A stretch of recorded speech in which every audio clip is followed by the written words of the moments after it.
বিকেল হবে। সে কি গো, তুমি আবার কোথায় যাচ্ছ? বিলে যাচ্ছি গিন্নি, আজকে বিল থেকে মাছ তোলা হবে। বিল থেকে মাছ তোলা হবে? তাহলে তো আজ অনেক মাছ ধরা পড়বে। হ্যাঁ হ্যাঁ, গায়ের সবাই আসবে। রায়চৌধুরী বলেছেন মাছ সবাইকে ভাগ করে দেবেন। টাকা দেবে না মাছ বিক্রি করে? না গিন্নি, এবার টাকা দেবে না বললো। রায়চৌধুরী নতুন ব্যবসা করবে, সেখানে টাকা লাগবে। সে কি গো, বিলে পোনা মাছ ছাড়ার সময় তো সবাই টাকা দিল, এখন সব টাকা রায়চৌধুরী দেবে কেন? কি জানি, বড় লোকের কাজকর্ম কিচ্ছু বুঝি না। আমরা গরিব মানুষ, দুটো খেয়ে পড়ে থাকলেই হলো। হ্যাঁ গো, আজকে সবাই মজা করে মাছ ধরবে, তপনটাকে পাঠাবো। ওর না মাছ ধরার খুব ইচ্ছে। না গিন্নি, ওকে পাঠানোর দরকার নেই। ও মন দিয়ে পড়াশোনা করছে, তাই করুক। এই জেলেদের কাজকর্ম থেকে ওকে দূরে রাখতে হবে। কেন গো, তুমি ছেলেটাকে সারাদিন পড়াশোনার মধ্যে রাখতে চাও? ওরও তো মন চায় একটু ঘোরাফেরা করতে, পাড়ার ছেলে মেয়েদের সাথে মাছ ধরতে। কেন যে আমি এ কাজ করি তা সময় হলে বুঝতে পারবে গিন্নি। আমি স্পষ্ট দেখতে পাচ্ছি এই জেলে পাড়ার সামনে অন্ধকার। এখন এই জেলে পেশাতে যে ঢুকবে তার কপাল পুড়বে, বুঝলে? তোমার কথা মাথা মুন্ডু আমি কিছুই বুঝতে পারছি না, সব সময় পণ্ডিত মশাইদের মতো কথা বলো। তোমাকে এত বুঝতে হবে না, তুমি ঘরে কাজ করো, আমি মাছ ধরতে গেলাম। কুবের, ভালোভাবে জালটা ফেল বাবা, মাছ যেন চলে না যায়। আরে মানে একটু ঝুড়িটা নিয়ে যা, মাছগুলো ঝুড়িতে তোল গিয়ে। এদিকে বিমলটা এখনো এলো না, সব কাজে এত দেরি করে না ও। অজুহাতও ঠিক তৈরি থাকে।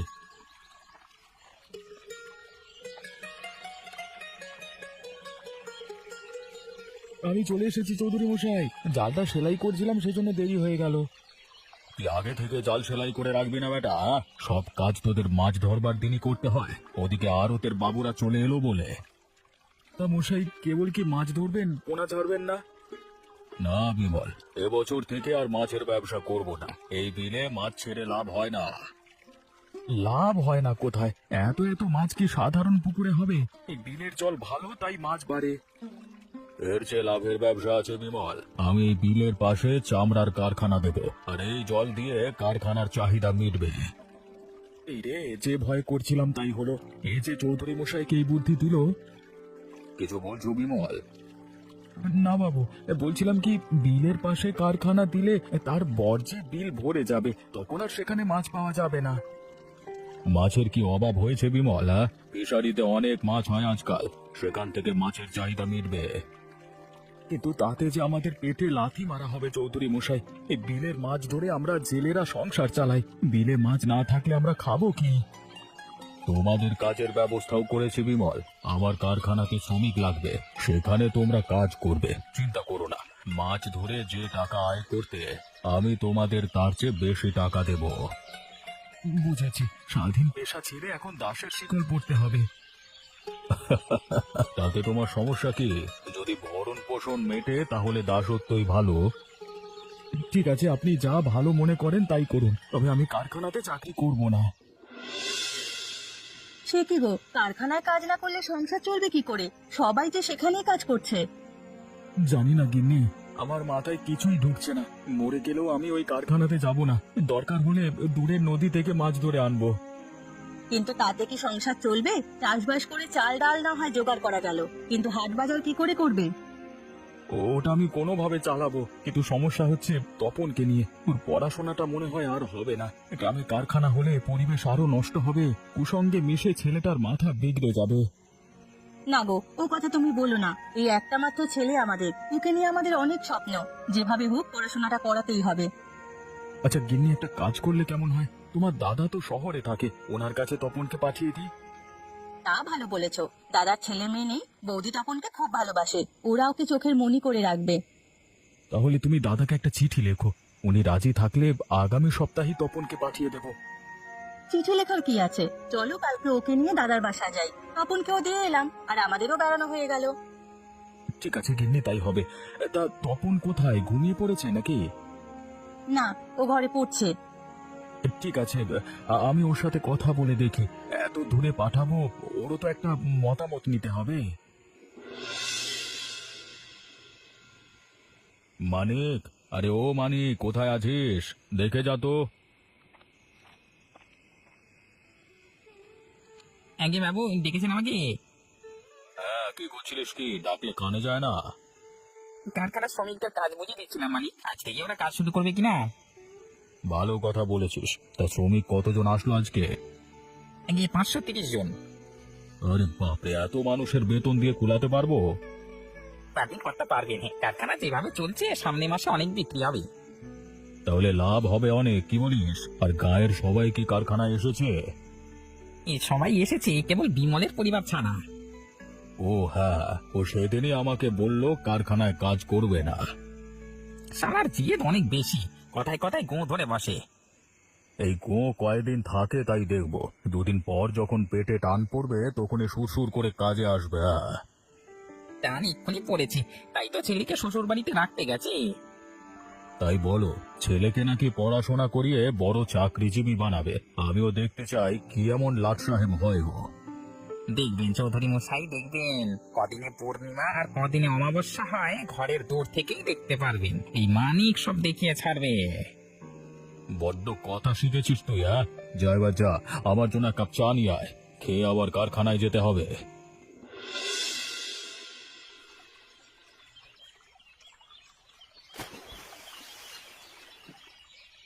না, আজও কোনো মাছ পাওয়া গেল না। দিনটাই বৃথা গেল।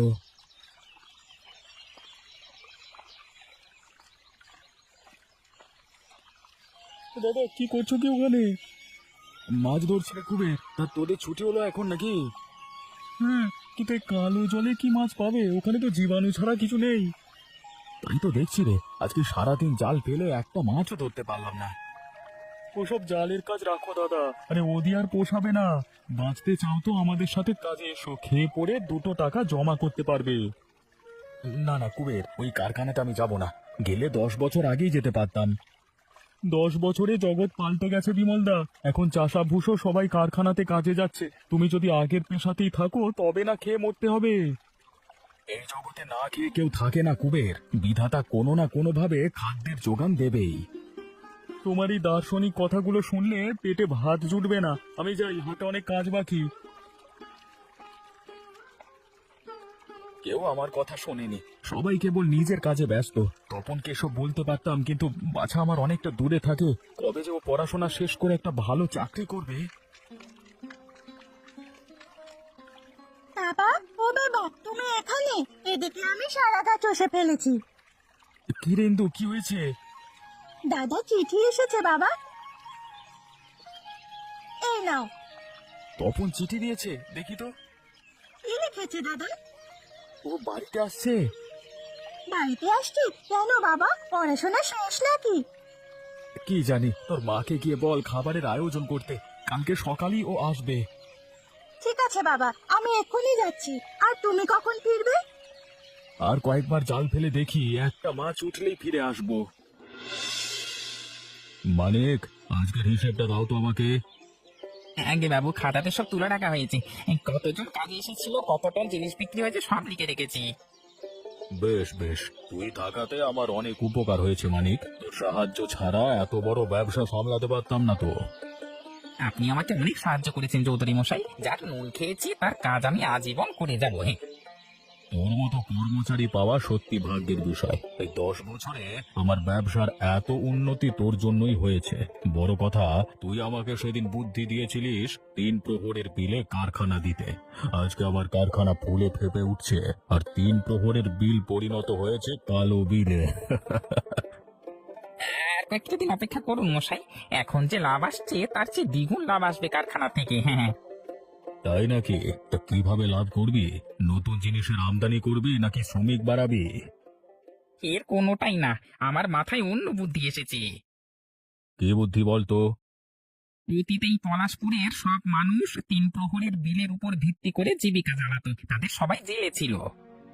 তা তো জানি, তোর বুদ্ধিটা কি বল? এই জেলেরা আপনার কারখানায় কাজ করে মাছ ধরা পায় ভুলতে বসেছে। তাই এদিকে 3 প্রহরের বিলের পানিও কালো হয়ে গেছে, সেখানে আর মাছ পাওয়া যায় না। এখন ওদের একমাত্র অবলম্বন হচ্ছে এই কারখানা। বুঝেছি বুঝেছি, তুই কি বলতে চেয়েছিস সেটা আমি বুঝেছি। এখন শ্রমিকদের বেতন কমিয়ে দিলেও ওরা কোথাও যাবে না, তাই তো? হ্যাঁ কর্তা, সেই সাথে আরো 2 ঘন্টা বেশি কাজ করাতে হবে, তাহলে দেখবেন প্রতি মাসে আপনার দ্বিগুণ আয় হচ্ছে। উত্তম পরামর্শ দিয়েছিস মানিক, সেই জন্য তোকে এত পছন্দ করি রে। যা, আজকে থেকে তোর বেতন দ্বিগুণ করা হলো। সবই আপনার দয়া বাবু, আপনার দয়ায় খেয়ে পুরে বেঁচে আছি। হয়েছে, আর তেল দিতে হবে না। এখন বাড়ি যা, আর কালকে সকালে আমার নতুন ঘোষণা কর্মীদের জানিয়ে দিস। ঠিক আছে বাবু।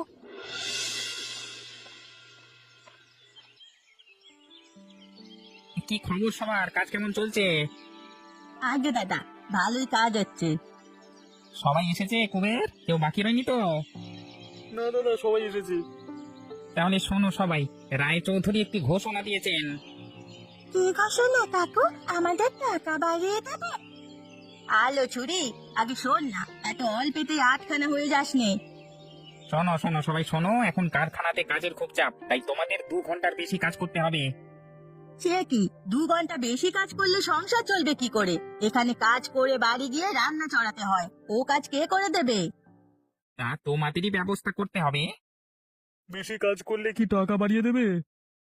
না রে, কারখানায় মন্দা চলছে, তাই রায়চৌধুরী বলেছে প্রত্যেকের বেতন থেকে 1000 করে টাকা কেটে নিতে। সে কি কথা, পাই তো 5,000 টাকা, এর মধ্যে 1,000 কেটে রাখলে খাবো কি? সারাদিন কাজ করে কি অবিচার! 4,000 টাকা দিয়ে কি মানুষ বাঁচে? মাছ ধরেও তো এর থেকে বেশি টাকা আসতো। তবে তাই কর না, তোদের মানা কে করেছে? সে কাজ করার কি আর উপায় আছে? বিলের জল তো কালো করে ফেলেছো বিষাক্ত বর্জ্য দিয়ে, ওখানে কি মাছ বাঁচে? তাছাড়া জাল ফেলে যে মাছ ধরবো সেই উপায় নেই, কারখানায় কাজ করে সব ভুলে গেছি। বুঝলি এবার, তোদের অন্য কোথাও যাওয়ার জায়গা নেই। যদি বাঁচতে চাস তো এখানে কাজ কর, না হলে না খেয়ে মরতে হবে। হ্যাঁ গো কুবের দাদা, এখন কি হবে? রায়চৌধুরী যে আমাদের ফাঁসের দড়িতে ঝুলিয়ে দিয়ে গেল। বিমল দাদা আগেই বলেছিল রায়চৌধুরীর ফাঁদে না পড়তে, কেন যে সেদিন ওর কথা শুনিনি, তা না হলে এই দুর্দশা হতো না রে বাবা। ঠিক বলেছ, আজ আমাদের এই বিপদ থেকে উদ্ধার করতে পারবে বিমল কাকু। এই গায়ে তার চেয়ে বুদ্ধিমান মানুষ আর নেই। হ্যাঁ গো, একবার বিমল দাদার কাছে গেলে হতো, এই বিপদে ওনার পরামর্শ কাজে দেবে। বেশ বেশ, তোমরা যখন বলছো তবে আজকে রাতে চলো, বিমল দাদাকে বলে দেখি তিনি কি নিদান দেন। এখন সবাই নিজের কাজে ফিরে যাও। এখানে জটলা দেখলে রায়চৌধুরী ভাববে আমরা বিদ্রোহের পরিকল্পনা করছি। হ্যাঁ, সবাই কাজে চলো।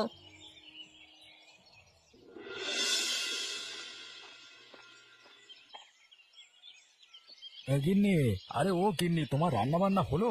আরে ট্রেন কিন্তু চলে এসেছে, তখন এলো বলে। আমার কাজ প্রায় শেষ, ছেলে এলে খেতে দেবো। তা কি কি রান্না করেছো গিন্নি? কবুতরের মাংস, কই মাছের ঝোল, ডিমের কোরমা, কলাইয়ের ডাল, ছোট মাছের চচ্চড়ি আর পায়েস। আরে রাজভোজ করলে নাকি গিন্নি? এত খাবার খাবে কে? সবগুলো একসাথে না রেঁধে একদিন একদিন করে খাওয়ালে হতো। মায়ের মনকে এত তর্সায়, তাছাড়া ছেলেটা এসে 2 দিনের বেশি থাকে না, যত সব আয়োজন তাড়াহুড়ো করেই করতে হয়।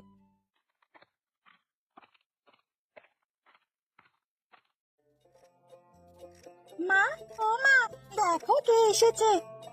সে কি, তপন এসেছিস? আমরা তোর অপেক্ষায় করছিলাম। আমি এসে গেছি মা, এবার অনেক দিন থাকবো। আয় বাবা, আয় আয় আয়। এখন আর তোকে দেখতে যেতে পারি না, তুই এসে ভালোই করেছিস। ও মা, দাদাকে খাওয়াবে না? হ্যাঁ, ভাত তরকারি সব রেঁধে রেখেছি, হাত মুখ ধুয়ে তোরা খেতে আয়। হ্যাঁ মা, তাড়াতাড়ি কিছু খেতে দাও, খুব খিদে পেয়েছে। তাছাড়া খাবার শেষে আমাকে একটু 3 প্রহরের বিলে যেতে হবে। 3 প্রহরের বিল? ওই বিলের তো নাম পরিবর্তন হয়ে গেছে রে, এখন সবাই ওকে কালো জলের বিল বলে ডাকে, কিন্তু সেখানে কেন? আমার একটা চাকরি হয়েছে বাবা, তার কাজে এসেছি। চাকরি হয়েছে? আমাদের তো কিছু জানাসনি। তোমাদের চমক দেবো বলে জানাইনি। তা চাকরিটা কিসের? ওটা সরকারি একটি প্রজেক্ট। মূল কাজ হলো দেশের বিলগুলোর প্যান ফিরিয়ে আনা, সেখানে আবার মাছ, জলজ উদ্ভিদ আর অতিথি পাখিদের বাসস্থান তৈরি করা।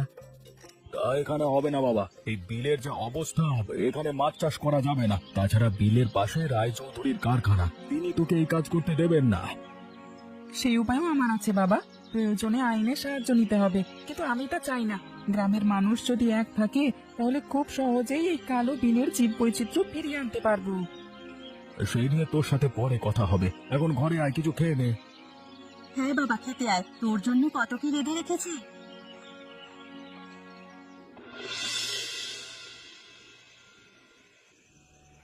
নে বাবা, পেট ভরে খা। বিদেশ বিভুঁইয়ে থাকিস, ভালো মন্দ কিছু মুখে দিতে পারিস কিনা কে জানে। এখন থেকে ভালো মন্দ খেতে পারবে গিন্নি। ছেলের চাকরি হয়েছে, তুমি তবে ওর সাথে গিয়ে শহরে থাকো। তুমি যাবে না বাবা? সামনের মাস থেকে তোমাদের সবাইকে নিয়ে যাব ভাবছি। না না, আমি এই গ্রাম ছেড়ে কোথাও যাব না। জীবনের শেষ কয়েকটা দিন এখানে কাটিয়ে দিতে চাই। বিমল দাদা ঘরে আছো? হ্যাঁ কুবের, হঠাৎ এত রাতে কোনো বিপদ আপদ হলো নাকি? বিপদ তো বটেই, আমরা গায়ের সবাই তোমার সাথে একটু পরামর্শ করতে এসেছি। বেশ বেশ, তোমরা বসো, আমি আসছি। কিসের জন্য এসেছে বাবা? কি জানি, গায়ের সবাই যখন এসেছে তখন নিশ্চয়ই বিল নিয়ে কিছু বলবে। হয়তো রায়চৌধুরী বিলটা ভরাট করে নতুন কারখানা নেবে। না বাবা, তা হতে দেওয়া যায় না। আজই ওদের বোঝাতে হবে। রায়চৌধুরীর কথা শুনলে ওরা সর্বশান্ত হয়ে যাবে। সর্বনাশ, কি বলবো বাবা, যা হওয়ার তা তো হয়েই গেছে। এখন রায়চৌধুরী আমাদের বিনে পয়সায় খাটাতে চাইছে। বিনে পয়সায়? সে কি কথা? হ্যাঁ দাদা, আজ রায়চৌধুরী বলেছে বেতন 1,000 টাকা কমিয়ে দেবে। কাজও করতে হবে আগের চেয়ে বেশি। এই অল্প টাকা দিয়ে তো 15 দিনের খাবার জুটবে না। এতে আপনারা কোনো প্রতিবাদ করেননি? প্রতিবাদ করে কি হবে? আমাদের যে যাওয়ার জায়গা নেই, রায়চৌধুরী সব পথ বন্ধ করে রেখেছে। এখন না পারছি আগের পেশা ফিরে যেতে, না পারছি এই গ্রাম ছেড়ে অন্য কোথাও যেতে। আপনারা ভয় পাবেন না, আমি আছি আপনাদের সাথে। যদি আমার কথা মতো কাজ করেন তবে আপনাদের ভাগ্য ফিরবে। এসে খেলে বাকি জীবন পার করতে পারবেন। কি করতে হবে বাবা? এই দাসত্বের শিকল থেকে মুক্তি পেতে আমরা জীবন পর্যন্ত দিতে পারবো। আপনাদের জীবন দিতে হবে না, আপনারা কেবল কালকে থেকে কারখানায় যাবেন না, তাহলেই হবে। কারখানায় না গেলে খাবো কি? কালো বিলে মাছ চাষ শুরু করেন, তাহলে আপনাদের খাবারের চাহিদা মিটবে। কিন্তু এই কালো জলে কি মাছ হবে? তাছাড়া রায়চৌধুরীর কারখানার বর্জ্য বিলের জলে পড়লে মাছ এমনিতেই মরে যাবে। সবাই যদি কাল থেকে রায়চৌধুরীর কারখানায় না যায় তবে সেখানকার চাকাও ঘুরবে না। তাতে দুদিনের মধ্যে কারখানা বন্ধ হয়ে যাবে। এদিকে আমাদের বিলের জল পরিষ্কার করতে জলজ উদ্ভিদ বিলে ছাড়তে হবে। তাতে কয়েক মাসের মধ্যেই বিলের জল পরিষ্কার হয়ে যাবে। আর এর আগে আমরা কিছু পোনা মাছ ছেড়ে দেব, যেগুলো কালো জলেও বেঁচে থাকতে পারে। তোমার বুদ্ধিটা মন্দ নয়, কিন্তু এই কালো জলে বাঁচতে পারবে এমন কি মাছ আছে? দেশি এক প্রকার মাগুর মাছ আছে, যা কালো জলেও দিব্যি থাকতে পারে। ওই মাছ দিয়েই বিলের চাষ শুরু করা যাক। বুদ্ধিটা মন্দ বলনি, কিন্তু এই কয় মাস আমরা চলবো কি করে? আপনারা হাতের কাজ শিখুন। গায়ে গায়ে কুটির শিল্প থাকলে খাবারের অভাব হবে না। ঠিক বলেছো বাবা, আমরা কালকে থেকেই বিলে পোনা ছাড়তে শুরু করব।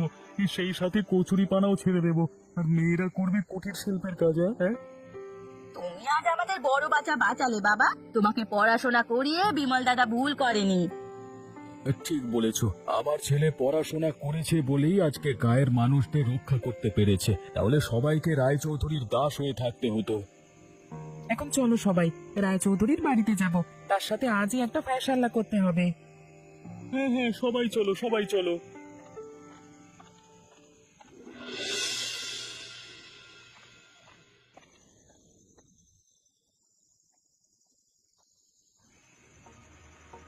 চৌধুরী মশাই, আপনি এখানে? ওদিকে যে সর্বনাশ হয়ে গেছে।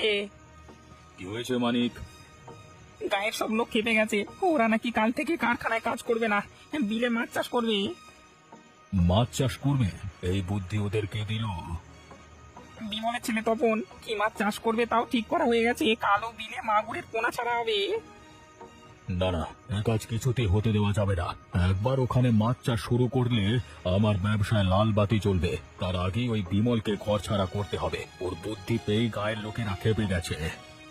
তার আগে আপনাকে বাড়ি ছাড়াতে হবে। কিছু লোকের মুখে শুনেছি ওরা আপনার বাড়িতে আগুন দেবে। এতদিনের অন্যায়ের প্রতিশোধ এবার হাতে নাতে উসুল করবে। এদিকে সে কথা শুনে আপনার লোকজন সব পালিয়ে গেছে। হায় হায় হায় হায়, এ হলে যে সর্বনাশ হয়ে যাবে। এখন কি করা যায় মানিক? তোমার বুদ্ধিতে তো এসব করছে, এখন তুমি আমাকে বুদ্ধি দিয়ে বাঁচাও। আমি বলছিলাম কি, আপনিও গায়ের লোকেদের সমর্থন করুন, তাদের সাথে মাছ চাষ করুন।